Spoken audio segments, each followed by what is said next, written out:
Sifat yang ketiga yaitu sifat isti'la wal istifal. Sifat isti'la wal istifal.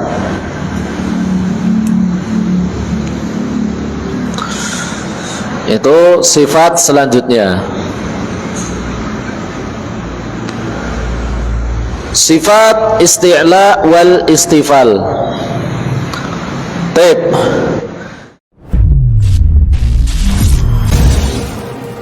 Bismillahirrahmanirrahim.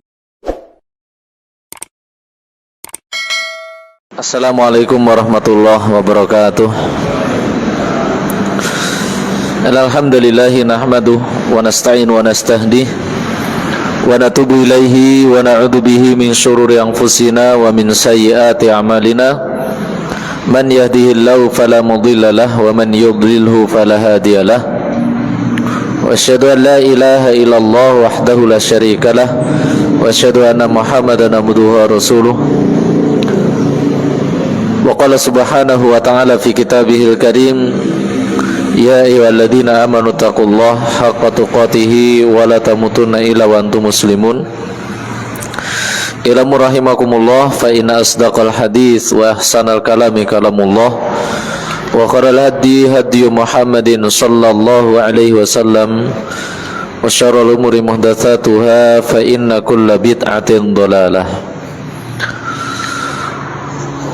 Masyarul muslimin wal muslimat, a'azani Allah wa yakum jami'an, al musyahidin wal musyahidat, bapak-bapak dan ibu-ibu beserta jamaah dan juga yang hadir ataupun yang menyaksikan acara ini dimanapun Anda berada.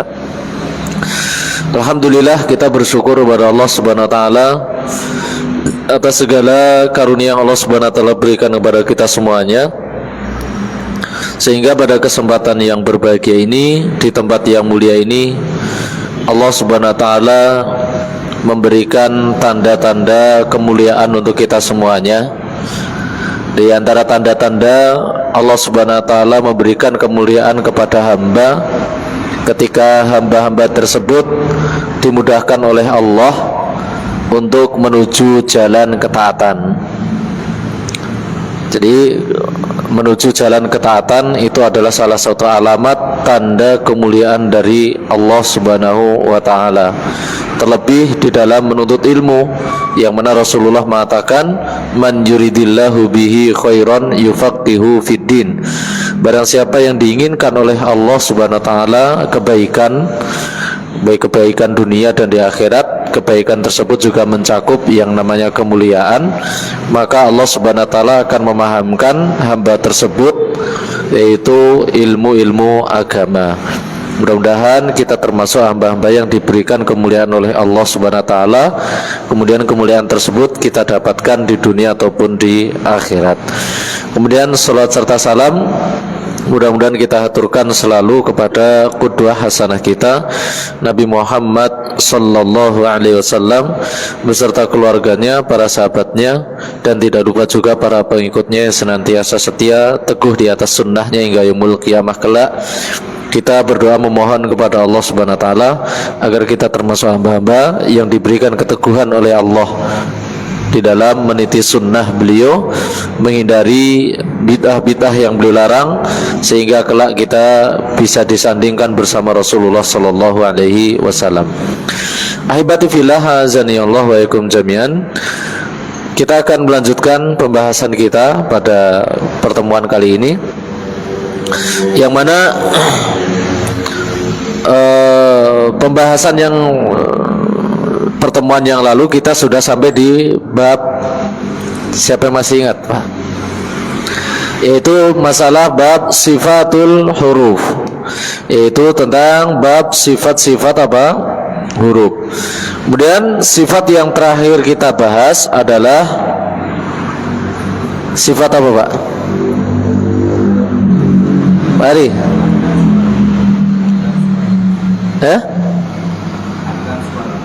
Taib. Sifat huruf ditinjau dari aliran suara. Jadi sifatun huruf sifatun la didalaha, sifat huruf yang tidak memiliki lawan. Sifatun laha didun, sifat huruf yang memiliki lawan itu ada 4 poin, 4 kondisi. 4 poin. Yang pertama yaitu syiddah, jahar sama hamas. Yang pertama sudah kita bahas. Yang mana jahar sama hamas ini adalah sifat ditinjau dari aliran angin. Yaitu sifat ditinjau dari aliran angin. Yaitu huruf-huruf itu ada yang mengeluarkan nafas, ada yang tidak. Jadi huruf hijaiyah itu untuk menyempurnakan, yang dimaksud adalah untuk menyempurnakan pengucapan huruf-huruf tersebut, ada tinjauan dari sisi mengeluarkan angin atau tidak. Maka huruf yang ditinjau atau ketika kita mengucapkannya dituntut untuk mengeluarkan angin, maka di sana ada huruf apa? Fahatsahu syakhsun sakat, yaitu fahatsahu syakhsun sakat, fahatsaha syakho sod sakata. Ada 10 huruf, 10 huruf yang mana ini mempunyai tinjauan dari sisi keluar angin dan tidaknya.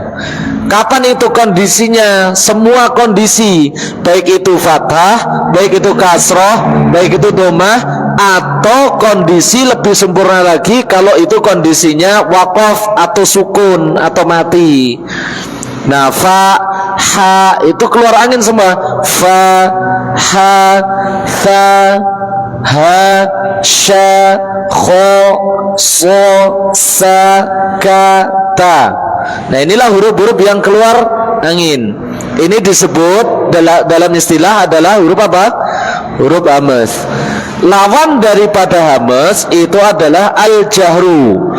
Al-jahru yaitu huruf yang jahar, yaitu huruf yang jelas, kemudian apa? Tidak ada samar di sana, kemudian apa? Tidak mengeluarkan nafas angin.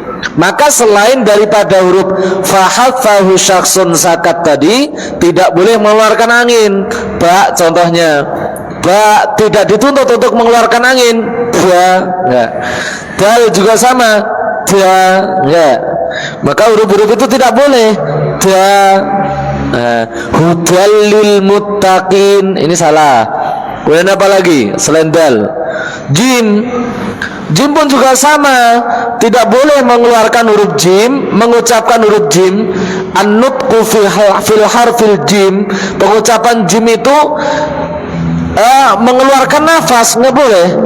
Contoh, idza jaa, ini salah. Idza jaa nasrullah dan sebagainya. Fa innal jannata, ini tidak boleh. Itu apa? Disamarkan hurufnya. Disamarkan hurufnya. Ta juga sama. Lasta alaihim bimusaitir. Ini salah. Nah, alladzi at'amahum ta'amul miskin wala yahuddu ala ta'amil, ini salah. Maka hati-hati di dalam pengucapan-pengucapan seperti ini. Walaupun ini termasuk lahan khofi, tapi sempurnakan. Yuk kita mempunyai prinsip bareng-bareng di dalam pengucapan Al-Quran harus sempurna. Harus apa? Berusaha semaksimal mungkin apa? Sempurna. Karena menyempurnakan pembacaan huruf-huruf di dalam Al-Quran atau di dalam huruf-huruf hijaiyah adalah perintah dari Allah Subhanahu wa Ta'ala, yang mana Allah mengatakan warattilil Qur'ana tartila. Kita diperintahkan oleh Allah untuk mentartilkan Al-Quran. Salah satu tartil maknanya adalah yaitu tadi. Walaupun makna tartil, Ali bin Abi Thalib radhiyallahu ta'ala anhu mentafsirkan tajwidul huruf wa ma'rifatul wukuf, yaitu mentajwidkan huruf, yaitu tahsin atau siyanatul khata' fi nutqil harf, yaitu menjaga kesalahan di dalam pelafatan huruf. Di antara kesalahan-kesalahannya tadi adalah huruf yang selayaknya tidak mengeluarkan nafas dikeluarkan nafas, itu salah. Itu termasuk kesalahan. Nah, itu termasuk apa? Kesalahan. Tidak boleh. yaitu selain huruf fahathahu syakhsun sakat tadi, tidak diperkenankan mengeluarkan nafas. Baik, itu sifat yang pertama, sifatun lahadidun yang sudah kita pelajari. Kemudian sifat yang kedua yang kita pelajari pada pertemuan yang lalu adalah sifat huruf ditinjau dari alirannya, yaitu sifat huruf ditinjau dari alirannya. Nah, ini sudah selesai nggih? Sudah selesai. Pak Nardi sudah selesai kemarin pembahasannya. Sudah selesai? Sudah selesai belum? Sudah toh? Sudah. Baik. Tinjauan huruf di dalam masalah bab sifat huruf ditinjau dari aliran suara terbagi menjadi berapa kemarin? Tiga bagian. Yang pertama apa kemarin? Apa? Syiddah. Ada huruf apa? Syiddah. Saya terangkan sekali lagi. Ada disebut pertengahan, disebut apa? Bainiyah. Bainiyah atau tawasud.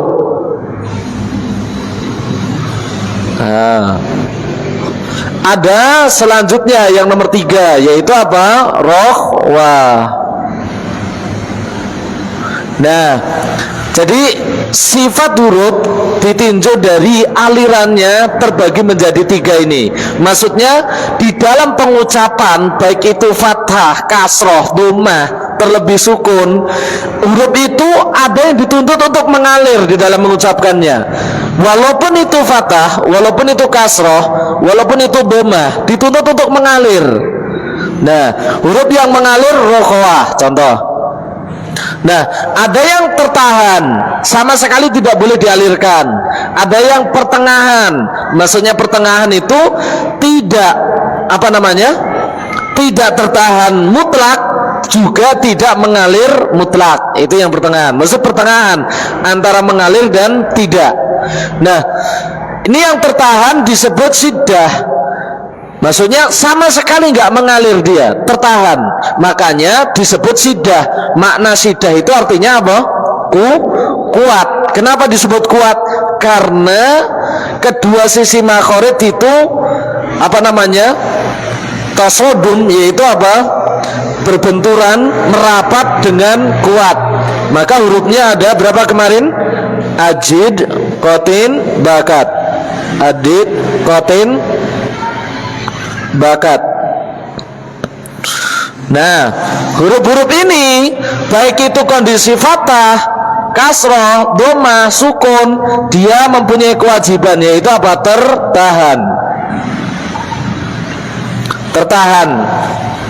Tertahan kuat, dikarenakan apa? Merapatnya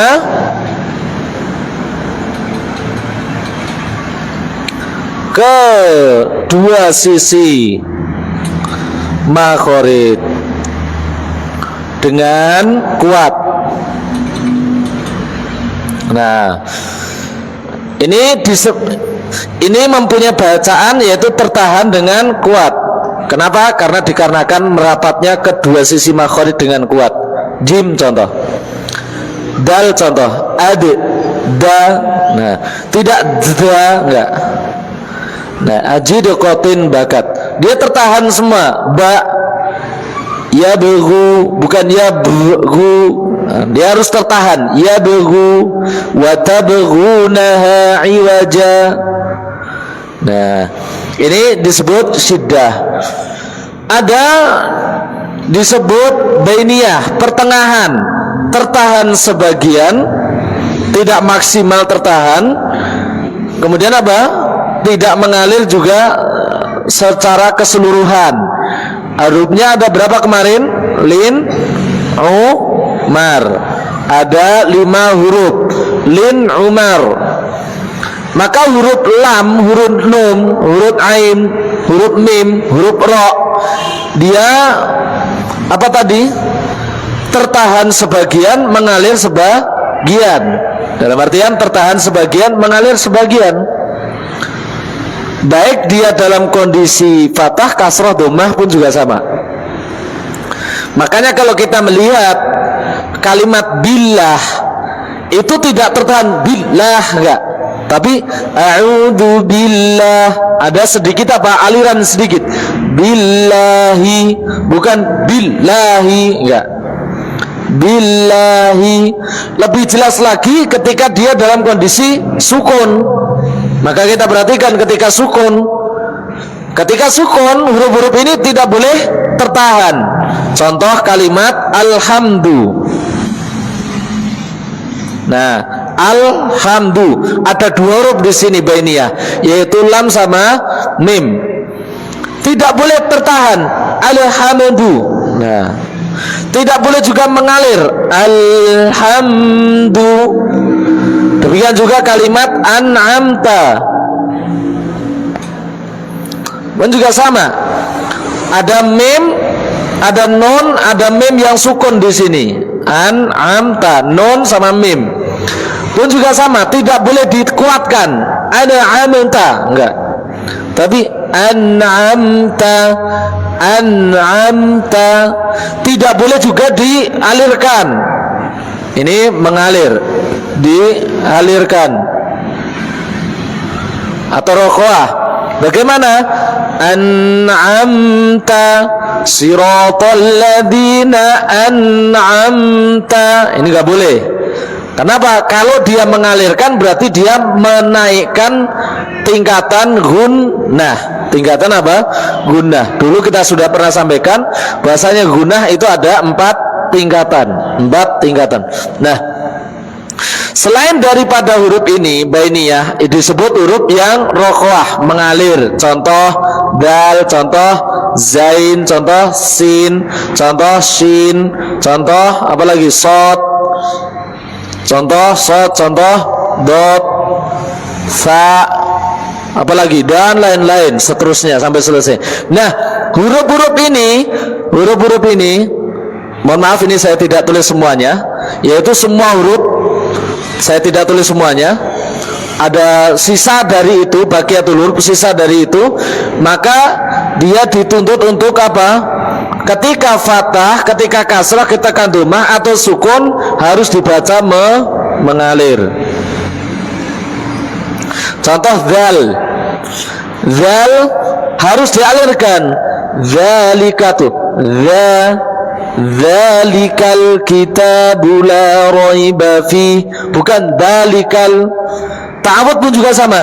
A'udzu, mengalir. Zu, a'udzu, zu. Nah, bukan a'udzu, enggak. Tapi a'udzu, zu, mengalir. Sukun terlebih lagi akan lebih kelihatan. Wa idz qala Musa. Nah, zain juga sama. Idza zulzilat, zulzi, tuh mengalir. Zulzi, bukan idza zulzilatil, enggak. Tapi alirkan. Idza zulzilatil ardu zilzalaha, zilzalaha. Nah, sin juga sama, mengalir. Bismillah, tuh mengalir. Bismillah. Maka ketika ada yang membaca bismillah kok sinnya tidak dialirkan, yaitu salah. Contoh Bismillahirrahmanirrahim. Bismillah, bismillah. Nah, sin mempunyai kewajiban untuk dialirkan karena dia rokhwah. Bismillahirrahmanirrahim. Nah, shin juga sama. A'udzu billahi minasyaiton, minasyaiton. Nah, ini apa? Huruf-huruf ini mengalir. Fa juga sama. Thumma, thumma, thumma. Baik. Nah, shad juga sama. Alam tara kaifa fa'ala rabbuka bi ashabil fil. Maka tidak dibaca bi ashabil fil, enggak, tapi alirkan bi ashabil fil. Nah, ini ringkasan singkat dari pengucapan huruf, sifat huruf ditinjau dari aliran suaranya. Baik. Kita akan melanjutkan di sifatun lahadibun. Sifat selanjutnya yang akan kita pelajari pada malam hari ini adalah sifat yang ketiga, yaitu sifat isti'la wal istifal. Sifat isti'la wal istifal.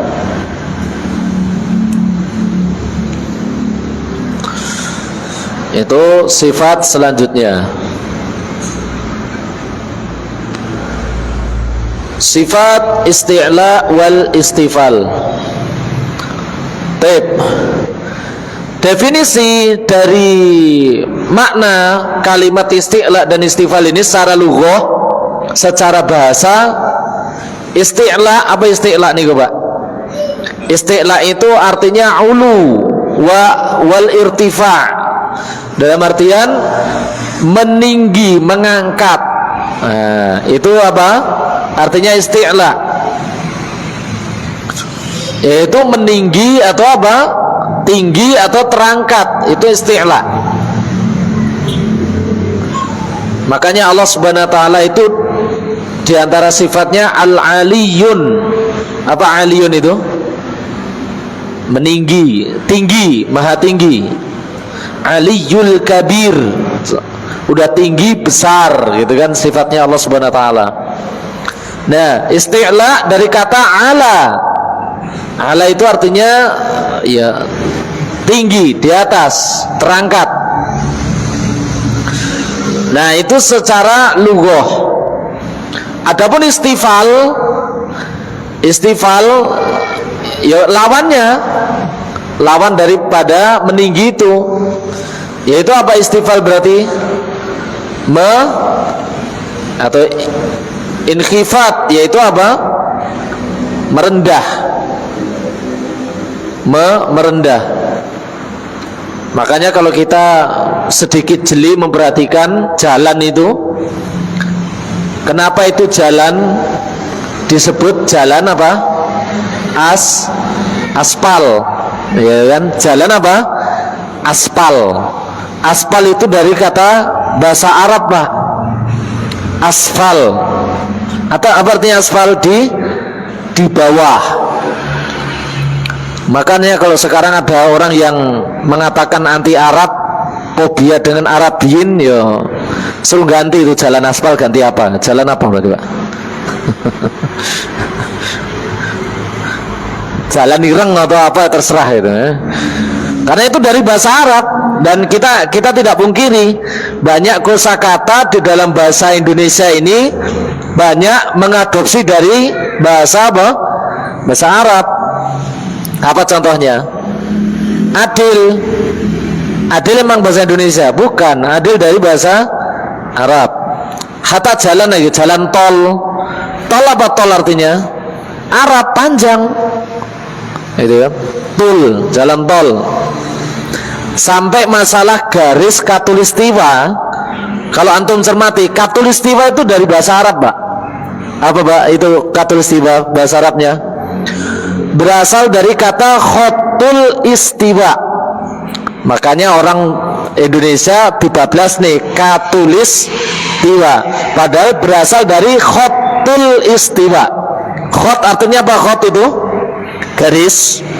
Kalau itu garis, istiwa melintang. Iya toh, istiwa melintang. Makanya garis yang melintang, khotul istiwa. Jadi katulis tiwa. Nah, makanya kita tidak terlepas dari yang namanya Arab Pak, atau orang Jawa gitu kan. Terkadang orang Jawa membikikan nama untuk apa? Anaknya sok di Jawa nih, nengko nek diartekne Arab rusak. Ngadimin. Nah, itu kan. Saya pernah menemui seseorang namanya Mujrimin. Apa artinya Mujrimin, apa artinya Pak? Saya pernah menemui nama orang namanya Mujrimin. Apa Mujrimin itu? Innal mujrimina fi jahannam. Di ayat kan berbunyi seperti itu. Apa mujrimin artinya? Pendosa. Mujrimin artinya apa? Pendosa. Hati-hati bagi antum yang pengen menamai anaknya dengan kosakata bahasa Arab, tanya yang ngerti bahasa Arab, Pak. Jangan ngasal. Engkau dinamakan mentang-mentang ada di Al-Quran dinamakan jahanam, ya jangan, nggak boleh. Baik, kembali ke tadi. Jadi ada sifat huruf disebut isti'la dan istifal. Isti'la artinya meninggi, istifal artinya apa? Merendah atau asfal. Merendah paling bawah, gitu loh. Itu asfal namanya. Makanya kalau kita melihat siksaan orang munafikin, Allah mengatakan innal munafikina fid darkil asfal. Maksudnya paling bawah, itu asfal. Nah demikian juga di dalam pengucapan huruf, ada sebagian huruf yang harus diucapkan dalam kondisi konteksnya meninggi, menaik. Ada yang harus diucapkan merendah. Dalam artian meninggi itu bukan suaranya yang keras, tidak. Terlepas dari yang namanya suara keras atau suara lirih, berbeda. Meninggi dan merendah di sini bukan standarnya itu adalah suara, bukan suara keras atau suara melirih, bukan. Tapi apa yang dimaksud? Maka agar kita mengetahui lebih dalam, maka ketahuilah yang dimaksud isti'la dan istifal secara definisi istilahan adalah tasa'udu sauti ilal hanakil a'la indan nutqi bil harfil musta'la. Baik. Yang dimaksud meninggi di sini atau isti'la di sini adalah tasa'udu sauti, yaitu meningginya suara indal hanakil a'la, ketika di sisi hanakul a'la. Hanakul a'la itu langit-langit bagian atas. Ilal hanakil a'la, yaitu apa? Tasa'udu as-sauti ilal hanakil a'la inda nutqi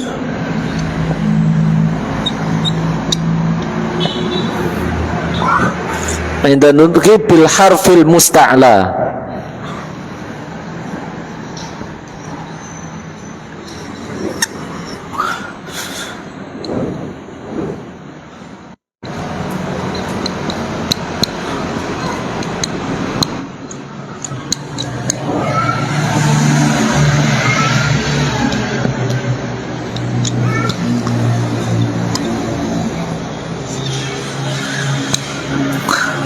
Dan hurufuha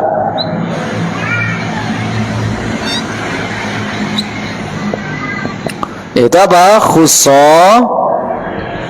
doktin, qid.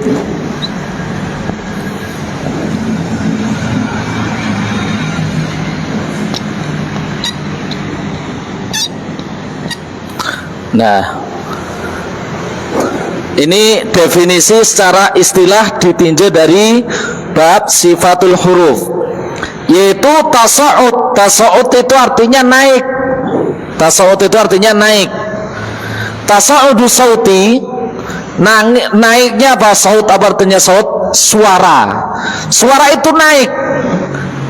Indal hanakil ilal hanakil a'la, ke langit-langit bagian atas, gitu kan. Tasa'ud itu artinya naik. Ini artinya apa? Naik suara ke al-hanakul a'la. Hanakul a'la itu apa? Langit-langit atas. Inda nutqi, ketika menyebutkan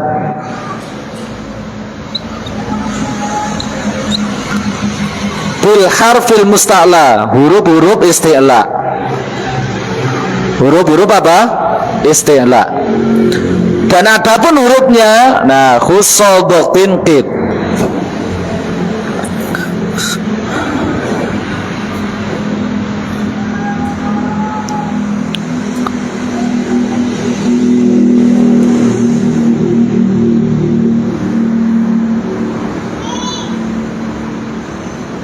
Ya, ini secara istilah. Secara istilah definisi pengertian istilah ditinjau dari bab sifatul huruf. Yaitu apa? Tasa'udus saut. Yaitu naiknya suara ilal hanakil a'la, ke langit-langit atas. Inda nutki, ketika nutkun itu artinya menyebutkan bil harfil musta'la, yaitu huruf-huruf isti'la. Ketika menyebutkan huruf-huruf isti'la, langit-langit itu apa namanya? Suara itu naik ke langit-langit bagian atas. Adapun hurufnya, huruf-huruf isti'la itu ada khussodoktin qid, yaitu apa? Khussodoktin qid, yaitu kho, so, do, ghain, to, qaf sama wa. Nah, kapanpun kita mengucapkan huruf-huruf ini, baik itu dalam kondisi fathah, kasroh, dhammah atau sukun sekalipun, dia harus terangkat. Harus terangkat. Terangkat apa? Suara. Dalam artian bahasa mudahnya adalah tebal. Nah, suara itu harus terangkat dalam artian apa? Tebal.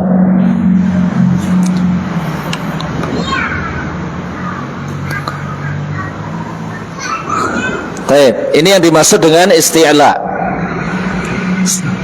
Gambaran singkatnya seperti itu, yaitu tasa'udus sauti ilal hanakil a'la 'inda nutqi bil harfil musta'la. Jadi rangkumannya, bahasa mudahnya, huruf-huruf ini harus dibaca tebal secara hukum asal, baik fathah, kasroh, dhammah, sukun pun juga sama. Ingat, tebal di sini bukan diukur dari kerasnya suara, tidak. Tebal di sini bukan diukur dari apa? Kerasnya bersuara, bukan. Tapi apa? Terangkatnya suara ke langit-langit atas, bukan kerasnya suara. Baik, itu sebagai tambahan catatan. Jadi tebal di sini yang dimaksud adalah apa? Naiknya suara ke langit-langit atas, bukan apa tadi? Kerasnya suara. Nah, setelah kita mengetahui makhoritnya kho di mana, makhoritnya sod di mana, makhoritnya do di mana, makhoritnya ghain di mana, makhoritnya to di mana, makhoritnya qaf di mana, makhoritnya wa di mana, letakkan itu huruf pada makhoritnya, kemudian naikkan apa? Suara ke langit-langit atas dengan cara apa?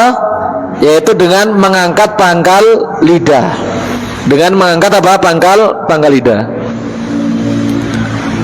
Yaitu ditambahi dengan apa? Dengan mengangkatnya pangkal lidah bagian belakang. Jadi kho, tuh terucap apa namanya? Naik, Pak. Kho, bukan kho, enggak. Beda. Kho dengan kho, enggak. Ya, harus dinaikkan. Ini yang tidak naik. Ini yang tidak naik suaranya ke langit-langit atas. Contoh, kha, khi, khu, akh. Ini tidak naik. Tapi harus dinaikkan. Pangkal lidah dinaikkan. Kha, khi, khu, akh. akhawaikum.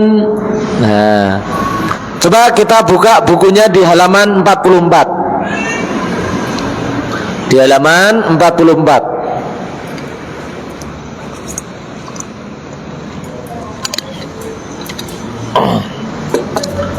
Halaman 44.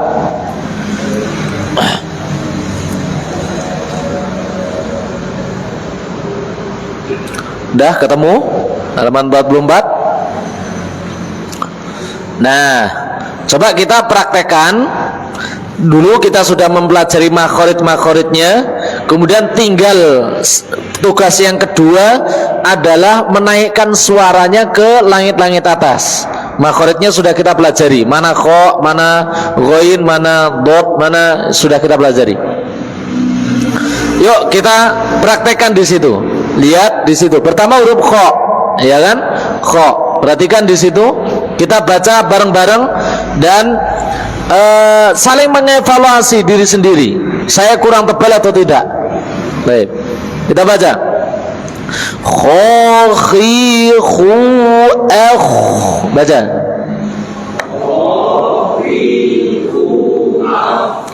Nah, ketika sukun dia lebih kelihatan. Bukan enggak. Baik, ulangi. Kho, khi, khu, akh.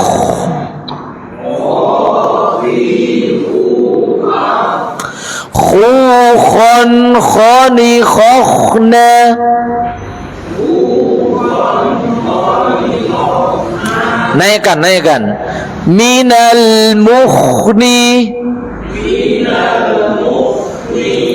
Makhi, khon, khoni, kho.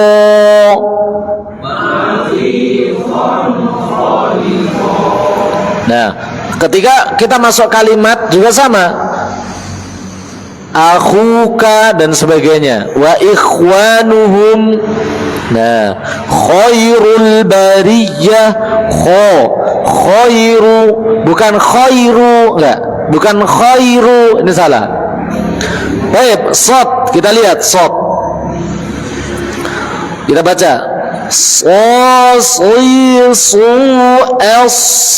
Baca.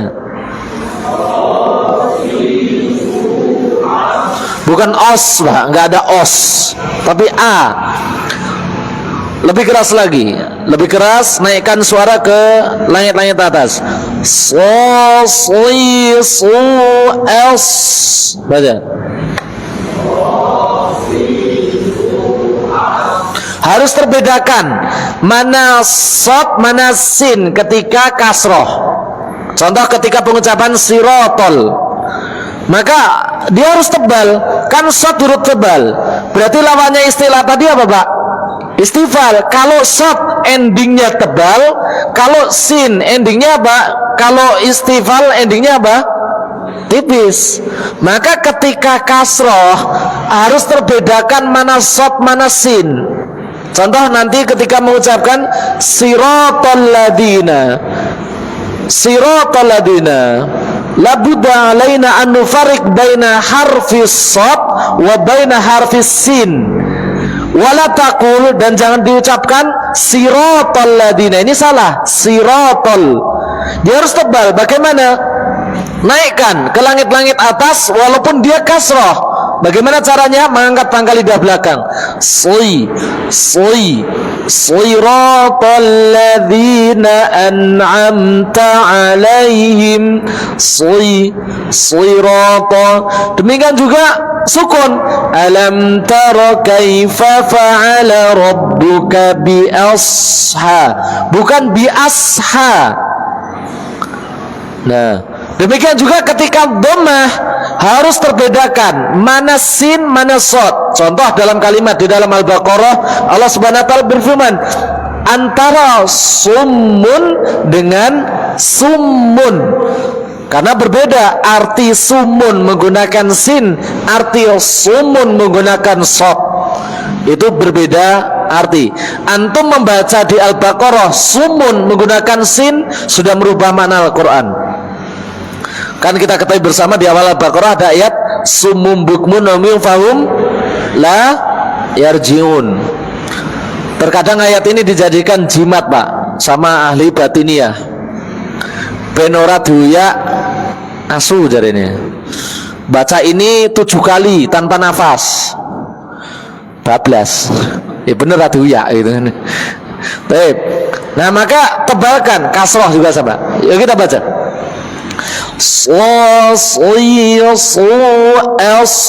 Baca.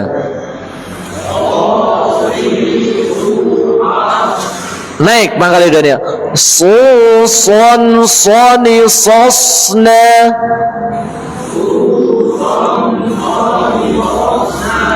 Minal musli. Masisan sanisa. Nah, kalimat asyam dengan asyam beda. Asyam. Baik. Apa huruf selanjutnya? Bo. Nah, huruf bo. Mayyiz minadh dha, kata Imam Ibnu Jazari. Wadda bistitalatin wa makhraji mayyiz minadh dha'i kulluha taji. Bedakan antara dha dengan dha. Baik. Dha, dhi, du, al. Baca. Budon, doni, bodna.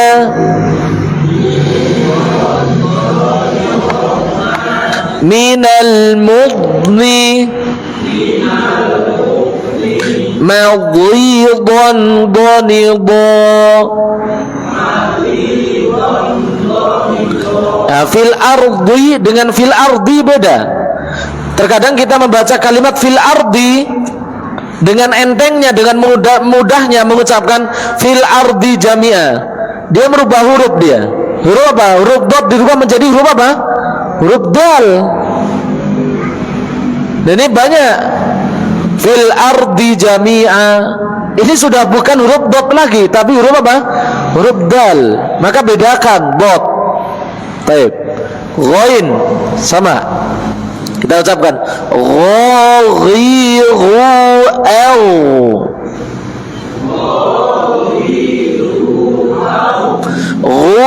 Ghan ghani ghana.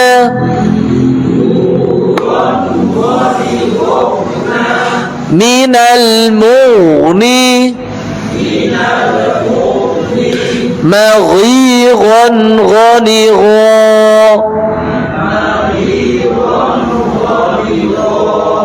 Nah, baik. Kita to. Perhatikan, to tebal dimanapun itu. Baik kasrah pun juga sama. Tui. Tu waktu risinin juga sama.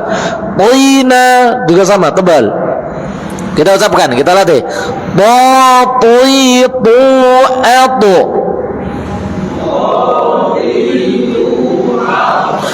Tui coba. Etu. Bukan poni potone.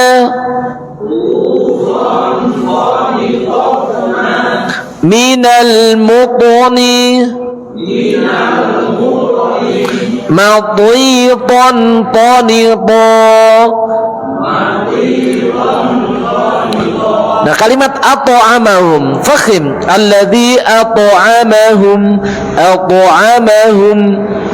Nah, baik. Qaf juga sama. Qaqi. Nah, bedakan antara ketika qaf dengan kaf. Qaf dengan kaf satu makhraj. Kalau fathah mungkin bisa terbedakan dari vokal. Tapi kalau ketika kasroh sama dhammah harus mampu membedakannya.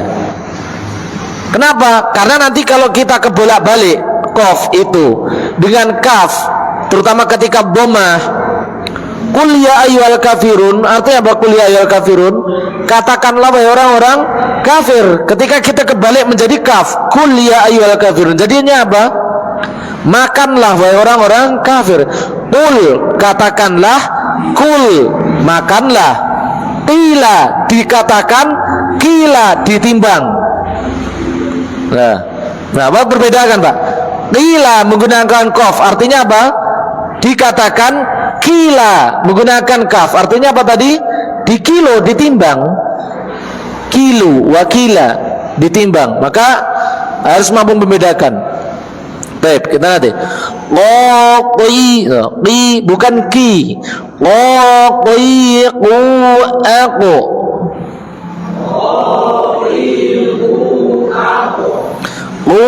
qan qani qaqna, minal muqni maqiqan qaniqa.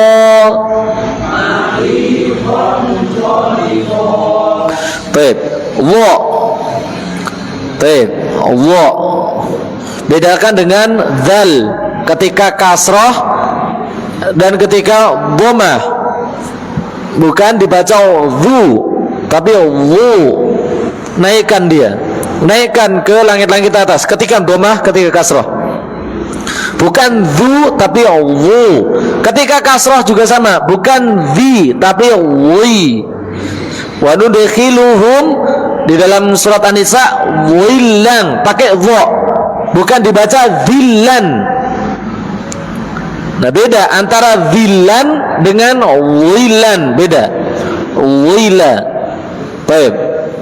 Artinya sudah berbeda antara wi dengan zi, beda. Baik, kita baca wawi, perhatikan tuh, naik pangkal lidahnya walaupun dia kasrah. Wawi au, baca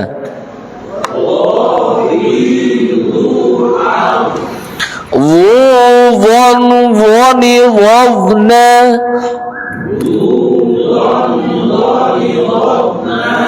minal mughni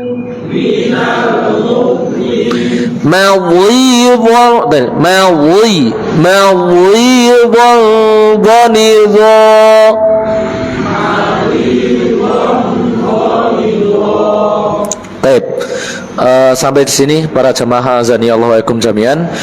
Kita berlatih di sini, Pak. Mohon maaf sebagai tanbih kalimat terakhir. Ingat, satu huruf yang kita baca dari Al-Quran itu ada nilai pahalanya, dan pahalanya berapa? 10. Itu kalau benar dan sempurna.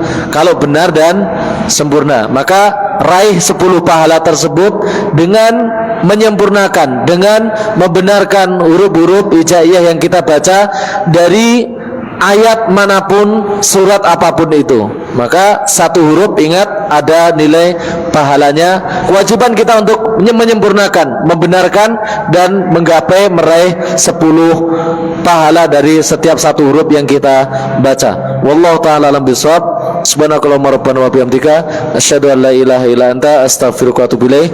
Assalamualaikum warahmatullahi wabarakatuh.